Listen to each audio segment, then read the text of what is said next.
Aaraa fi dhukkeen dho'insa volkaanoo Affaaritti uumame balalii xayyaaraa yoo danqe malee miidhaa biraa akka hin finne ibsame. Akkam jirtu hordoftoota gonfoo miidiyaa.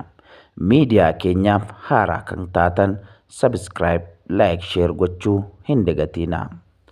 Naannoo Affaaritti dho'insa volkaanoo tibbana mudatee hordofee aaraa fi dhukkeen mul'ate balaliiwwan xayyaaraa yoo danqe malee miidhaa biraa fiduu akka hin dandeenye qorataan ji'oofiiziksii fi astiroonoomii fi ogeessi olaanaan seesmooloojii Profeesar Attalaay Ayyalaa ibsaniiru.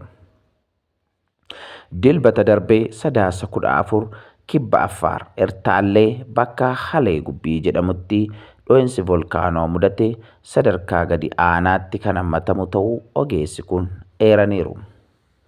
Dho'insa volkaanoo kana waan adda taasisu aarri isaa ol ka'insa kiiloomeetira 14 olitti qilleensa keessatti kan ol ka'e ardiiwwan birootti illee samii keessatti arguu akka danda'an dubbataniiru. Miidiyaan tokko tokko dho'insi volkaanoo akkanaa kun waggoota 10,000 booda kan uumamedha jedhanii gabaasuu isaanii eeruun ragaa sirriittiin mirkanaa'e akka hin taanes hubachiisaniiru. Ertaallee fi naannoon isaa osoo hin socho'in waggoota 10,000 ture jechuuf ni rakkisa kan jedhan qorannoo dhiyeenyatti taasifameen mallattoo dhagaa baqee lafarratti gogee akka jiru ibsaniiru. Sochii lafaa wajjin walqabatees yeroo dhiyoo as Itoophiyaan dho'insa volkaanoo fi sochii lafaatiin saaxilamaa akka jirtu eeruun saayinsii fi xiyyeeffannoo kennuun yoo hojjetame miidhaa dhaqqabsiisuu malu hambisuun akka danda'amus Profeesar Attalaay dubbataniiru.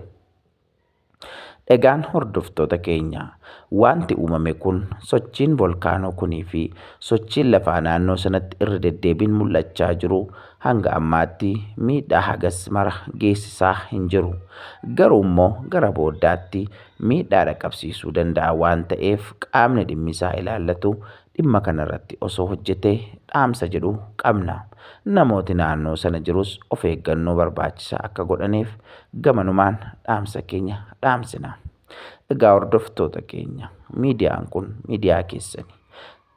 Wanti kun yookaan immoo viidiyoon kun namoota biraa akka ga'uuf sabiskiraayib, laayik, sheer gochuu hin dagatinaa.